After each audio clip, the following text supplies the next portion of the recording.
all the makings of a high impact pass blocker. The concern for me is we just really haven't seen him run block. Mississippi State offensive Charles Cross is one of a group of 4 very highly coveted offensive tackles in this year's class. And Charles has the claim of being probably the best pass protector, raw pass protector of this group, courtesy of playing at Mississippi State. Air raid offense. We don't like to run the ball. No, we're going to establish the pass, right? We're going to establish mesh is what we're going to do. Pass the ball 50 times a game. So he gets lots of reps in pass protection. Now, what those reps look like, we're going to contextualize a little bit. So I'd love for you to set the table talking about Charles Cross, his pass protection experiences, and what's made him so profound at that level, but what we also need to look for him to continue to evolve his game to being a quality starter at the NFL level instead. Yeah, so for me specifically, Charles Cross is a player that I would say had to continue to grow on me, right? And that's in part due to the Mississippi State offense. Like, it's so much quick game. The air raid offense is a lot of quick pass sets. So you wondered, okay, like how much depth could this guy get in his pass sets? And then also, I think just the overwhelming question was how big was he, right? Because he moved so well and he was so lean that I think for the most of his college career, everybody thought this guy might be 265 pounds. And then he showed up to the combine at 300 pounds and he still ran really well. So that was a box checked for me as far as being an athletic guy that can really, do well and exceed in pass sets, and then he could just be that true left tackle for you to protect your blind side. So for me, just throughout this draft process, Charles Cross has continued to just raise his draft stock. And if I'm a team that's looking for a left tackle that just primarily can pass protect, I'm definitely drafting Charles Cross. 6'0", 307 pounds, 34 and a half on the arms, ran a 4.95. Yeah, I think Cross, the things you love about Cross is that he is a very good athlete in terms of agility and body control within his pass set. He's certainly someone that can redirect on counters and so forth. I think that the issues are one, strength. I thought that Charles could definitely play with a little bit more strength. He needed to improve his strength. He's a thin leg guy that caused concern. And then of course the air raid, the splits of the offensive line kind of forces the defensive lineman out wide. You don't necessarily get a true sense of if he can pass protect well.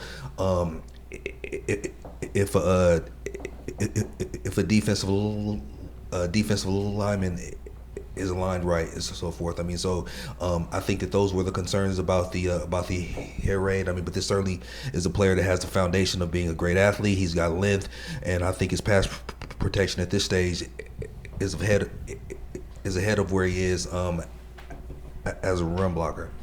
I appreciate. Yeah. Go ahead, Joe. I would say you brought up the air raid and kind of the alignment of the defensive line and how guys are going to be able to attack the pocket. And I think that's a really good point because the pass sets aren't traditional and that there's going to be some acclimation that he'll have to do. But what I really appreciated was even with a lot of non-traditional pass sets, I thought he did a really good job of framing blocks and understanding angles to really just kind of cut off those opportunities for defensive ends to soften the outside edge track, and like he set up those roadblocks. I thought he did a really good job of that. And even when guys want to kind of threaten and come back inside, his ability to redirect and use his length and that lateral mobility was definitely there. And so, of a high impact pass blocker, the concern for me is we just really haven't seen him run block. And I mean, he might be a great run blocker. I just have no idea, right? Like nothing, that's to me where I get kind of hung up. And, Dre, we talk all the time about, what would you rather have? A guy that can pass block or a guy that can run block? What do you always say? And he was like, I'd rather have the pass blocking ability because I can teach a guy to get stronger and run block. And so I think you kind of apply a lot of those just kind of deep-rooted principles, and you get excited about Charles Cross because the most important stuff, he's got it. I was going to say exactly what you just said, right? I mean, teams will always covet offensive tackles that have feet and length. Yep. And that's exactly what Charles Cross has. I mean, the ability for him to mirror against speed and be able to kick out there and redirect against counters it's outstanding. I mean, really. And then the 34-inch arms, he has the length. I thought he anchored better than I was expecting for kind of going into his tape. I always kind of heard, about the leanness, about the lack of mass, the lack of strength.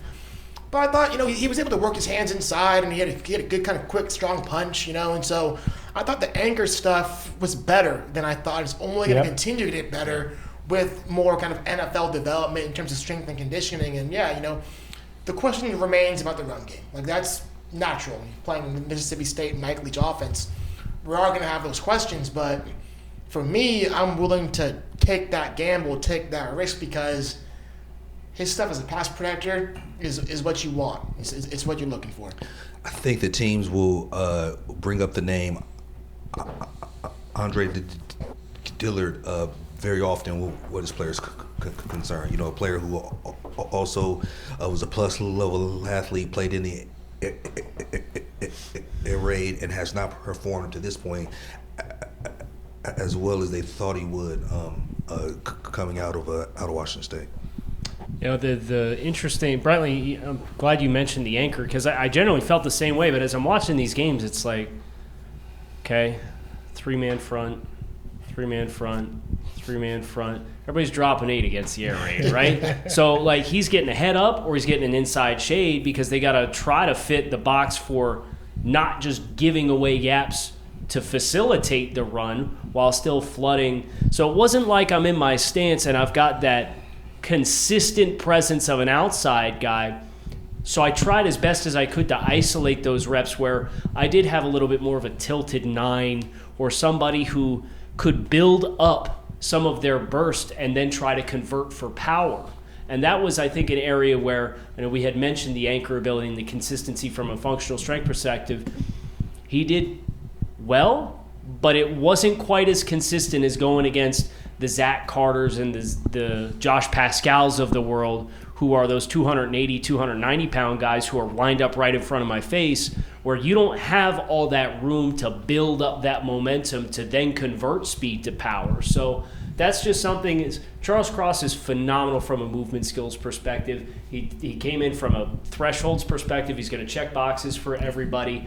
But if he does have a slower transition into the NFL, I think some of the things that we've talked about could be reasons why, because the environment that he played in didn't necessarily offer him the reps to get experience against anchoring against speed to power from a 260-pound twitch guy, or having to come off the ball in the run game with consistency and fire off as compared to getting off into my set. So really, really fun player.